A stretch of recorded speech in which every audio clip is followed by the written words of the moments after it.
क्या है क्वेश्चन? कहता है the small X Y coordinate axis are rotated through the origin through the indicated angle the new axis O X O Y find the capital X capital Y coordinates of point P. आपने coordinates जो find करने capital X capital Y find करने, यानी ये वाले coordinates capital X capital Y, ये coordinates आपने find करने हैं जब के कहते हैं फाइंड जब के the small X small Y coordinates are given. ठीक है, यानी ये वाली जो वैल्यूज हैं स्मॉल एक्स स्मॉल वाई, ये वैल्यूज गिवन है, मींस के पॉइंट पी की जो वैल्यूज गिवन है ये स्मॉल एक्स स्मॉल वाई हैं। ठीक है, this is small X and this is small Y, ये वाली वैल्यूज हमें गिवन है। ठीक हो गया? अच्छा, अब जरा देखें, हमें एंगल भी चाहिए, लेकिन यहां एंगल जो गिवन है वो प्रॉपर एंगल नहीं है, बल्कि लिखा है आर्क tan 1/3। आर्क tan का मतलब होता है tan इनवर्स, यानी tan इनवर्स की फॉर्म में हमें ये एंगल गिवन है। तो अब जरा देखें, जब फार्मूला हम ये वाला यूज करेंगे तो हमें cos थीटा की वैल्यू चाहिए होगी और sin थीटा की वैल्यू चाहिए होगी। ठीक है, अब अगर तो थीटा गिवन होता, अगर तो थीटा डायरेक्टली गिवन होता तो डायरेक्ट इस फार्मूले में स्मॉल एक्स स्मॉल वाई तो गिवन है ही, तो थीटा की वैल्यू पुट करते डायरेक्ट कैपिटल एक्स की वैल्यू आ जाती। लेकिन थीटा डायरेक्टली गिवन नहीं है, तो हम क्या करेंगे, वो जो tan इनवर्स की वैल्यू जो गिवन है, जो थीटा tan इनवर्स की फॉर्म में गिवन है, वहां से हम फिर cos थीटा और sin थीटा की वैल्यू फाइंड कर लेंगे, यानी पूरे cos थीटा और पूरे sin थीटा की। ठीक है, वो मैं आपको फाइंड करके दिखा देता हूं। साइड पे देखें, इस तरह से है ये लिखा हुआ है theta is equal to tan inverse of 1/3। अभी मैं बता देता हूं, आर्क tan का मतलब tan इनवर्स। जी, आर्क tan का मतलब tan इनवर्स होता है। यस। Okay sir. अच्छा, अब जरा देखिए, ये tan इधर tan इनवर्स जब यहां मूव करेगा तो बनेगा tan थीटा इक्वल्स टू 1/3। ठीक है, हमें वैल्यूज चाहिए किसकी, यहां पुट करने के लिए cos थीटा की और sin थीटा की। तो एक ट्राइंगल ड्रॉ करें sin थीटा और cos थीटा की वैल्यू फाइंड करने के लिए। ये ट्राइंगल मैंने ड्रॉ कर दी।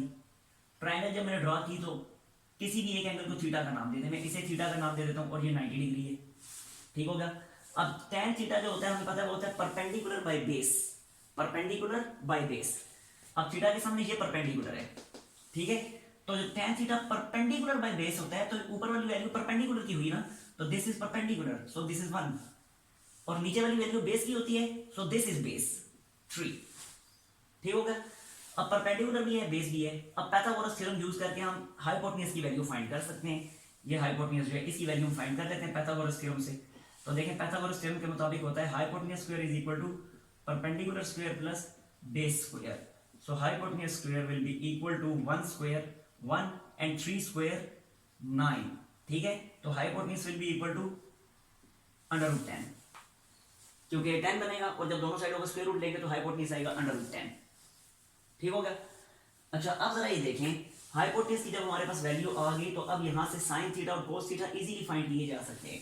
तो मैं यहीं पे नीचे ही लिख देता हूं, now sin theta will be equal to, देखें sin थीटा क्या होता है, sin थीटा होता है परपेंडिकुलर बाय हाइपोटेन्यूज। ठीक है, तो अब यहां पे देखें परपेंडिकुलर है 1 और हाइपोटेन्यूज अभी हमने फाइंड कर लिया √10 है, तो sin थीटा की वैल्यू बनेगी फिर परपेंडिकुलर बाय हाइपोटेन्यूज यानी 1/√10। और इसी तरह cos थीटा होता है, cos थीटा होता है base by hypotenuse.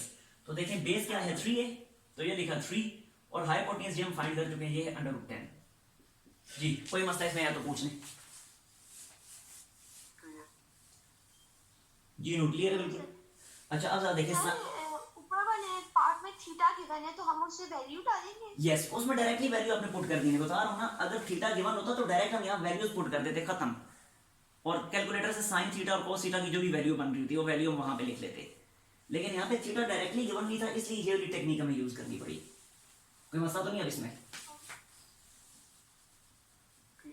Now now capital X is equal to क्या है, x cos theta plus y sin theta, जो कि बनता है this is equal to small x की वैल्यू हमें गिवन है 15 और cos थीटा की वो हम फाइंड कर चुके हैं जो कि है 3/√10 प्लस y की वैल्यू हमें गिवन है 10 और sin थीटा की वैल्यू हम फाइंड कर चुके हैं 1/√10। ठीक हो गया? अब सिंपली दोनों साइडों का स्क्वायर रूट ले लें तो नीचे बनता है √10 और ऊपर बनेगा 15 3 क्या बनेगा 45 प्लस 10 सिंपली आ जाएगा 55/√10। अगर सिंप्लीफिकेशन हो रही है तो कर लें, अदरवाइज छोड़ दें।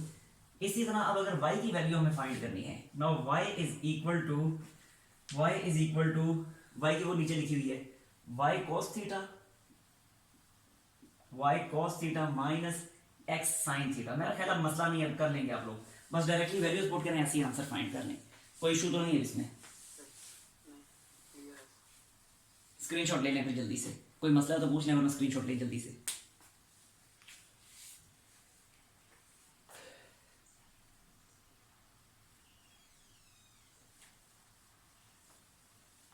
हाँ जी, हो गया जी। अच्छा, अब मैं इसे मिटा रहा हूँ और लास्ट पार्ट है। अब लास्ट क्वेश्चन है। लास्ट क्वेश्चन ज़रा इसके बिल्कुल ऑपोजिट होगा। यहाँ पे स्मॉल एक्स स्मॉल वाई की वैल्यूज गिवन थी, वहाँ कैपिटल एक्स कैपिटल वाई की वैल्यूज गिवन है। ठीक है, चलो मैं करके दिखा देता हूँ एक पार्ट इसका भी। कौन सा पार्ट इसका इंक्लूडेड है? पार्ट 1।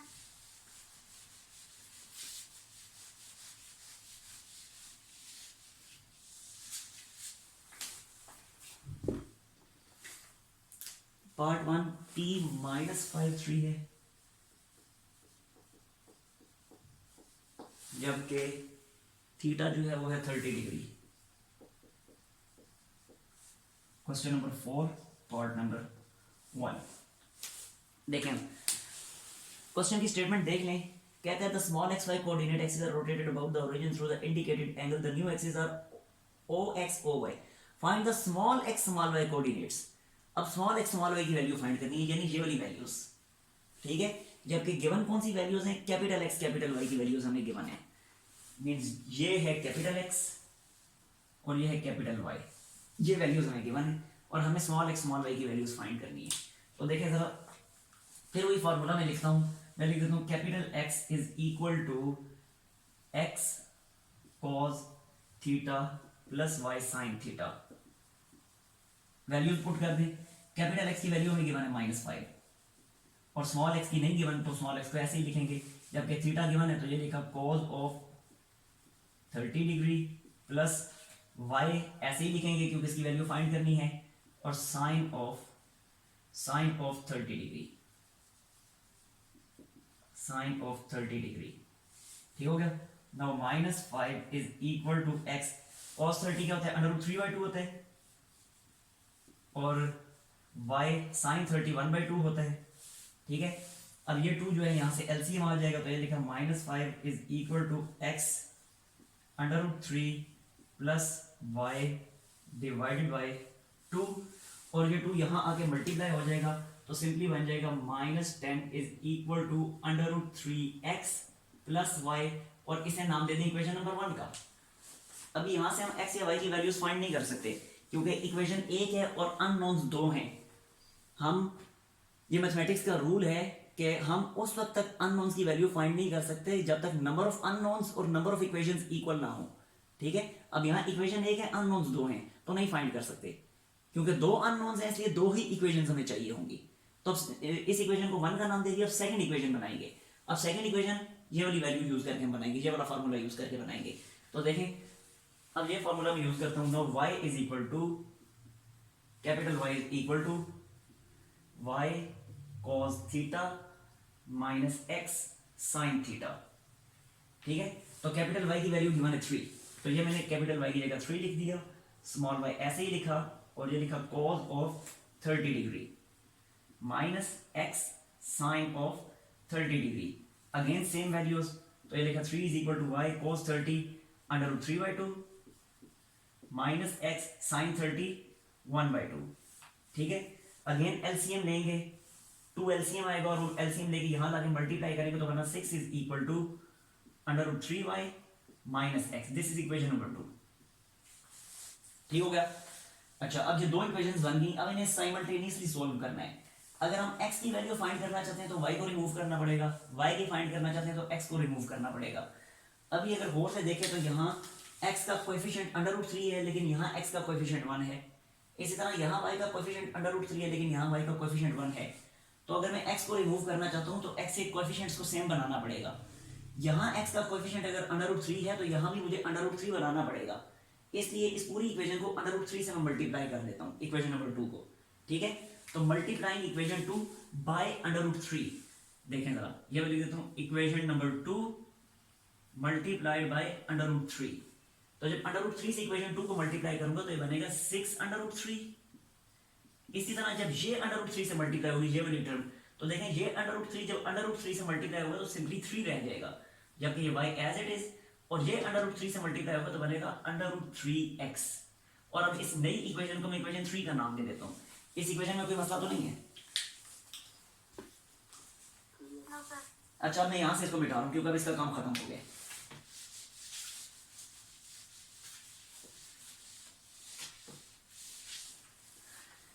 तो देखें अब सिंपली इक्वेशन 1 और इक्वेशन 3 को ऐड करने, ऐड क्यों करने, हमें x की वैल्यू x को बीच में से रिमूव करना है ना। तो यहाँ x का कोएफिशिएंट अंडर रूट 3 है, यहाँ x का कोएफिशिएंट माइनस अंडर रूट 3 है, तो ऐड करने से x खत्म हो जाएगा और y की वैल्यू आ जाएगी। तो एडिंग 1 एंड 3, तो equation number 1 plus equation number 3। तो देखिए इक्वेशन 1 पहले मैं लिखता हूँ जो कि है -10 is equal to under root 3x plus y, और नीचे इक्वेशन नंबर 3 लिखता हूँ जो कि है 6 अंडर रूट 3। तो ये लिख दिया मैंने 6 under root 3 is equal to 3y, तो 3y फिर यहाँ लिखूंगा मैं, ठीक हो गया। और माइनस अंडर रूट 3x, तो माइनस अंडर रूट 3x इसी के नीचे आएगा, तो ये लिखा माइनस अंडर रूट 3x, जबकि यहाँ प्लस का साइन है, क्योंकि ऐड कर रहे हैं तो ये दोनों कट के खत्म हो जाएंगे, और ये बनेगा 6 अंडर रूट 3 माइनस 10, और ये बन जाएगा 4y। अगले स्टेप में 4 को यहाँ ला के डिवाइड करें तो बनेगा 6 अंडर रूट 3 माइनस 10 बाय 4, और ये वैल्यू आ गई हमारे पास स्मॉल y की। फर्दर सिंप्लीफाई वैसे हो सकता है, लेकिन चलिए कर लें, हो सकता है तो ऊपर से 2 कॉमन ले लें, ऊपर से 2 कॉमन आएगा तो बनेगा 2 कॉमन लेने से बना 3 under root 3 minus 10 divided by 4, ठीक है। और जब कैंसिलेशन होगी तो देखें जरा ये 2 और ये 4 कैंसिल होंगे, तो y की वैल्यू मेरे पास आ जाएगी, अब स्पेस ही नहीं है मेरे पास, यहाँ मैं लिख देता हूँ, y की वैल्यू सिंपली आ जाएगी मेरे पास 3 under root 3 minus 10 divided by 2, ये वैल्यू आ गई मेरे पास स्मॉल y की, ठीक हो गया। अब स्मॉल y की वैल्यू आ गई, बिल्कुल इसी तरीके को फॉलो करते हुए अपने स्मॉल x की वैल्यू भी फाइंड कर लेनी है। अब दो तरीके हैं स्मॉल x की वैल्यू फाइंड करने के लिए, एक तरीका तो ये है कि अब यहाँ से y खत्म करना है, अगर इन दोनों इक्वेशन से यानी 1 और 2 से अगर y खत्म करना है तो अब यहाँ y 1 है ना, y का कोएफिशिएंट 1 है और यहाँ y का कोएफिशिएंट अंडर रूट 3 है, तो इस पूरी इक्वेशन को अंडर रूट 3 से मल्टीप्लाई करना इक्वेशन 1 को, तो ये अंडर रूट 3y बन जाएगा, वो भी अंडर रूट 3y है। फिर सब्ट्रैक्ट करने, क्योंकि अब साइंस ऑपोजिट, साइंस इनके सेम है, सब्ट्रैक्ट कर दें y खत्म हो जाएगा, x की वैल्यू आ जाएगी। एक तरीका तो ये है।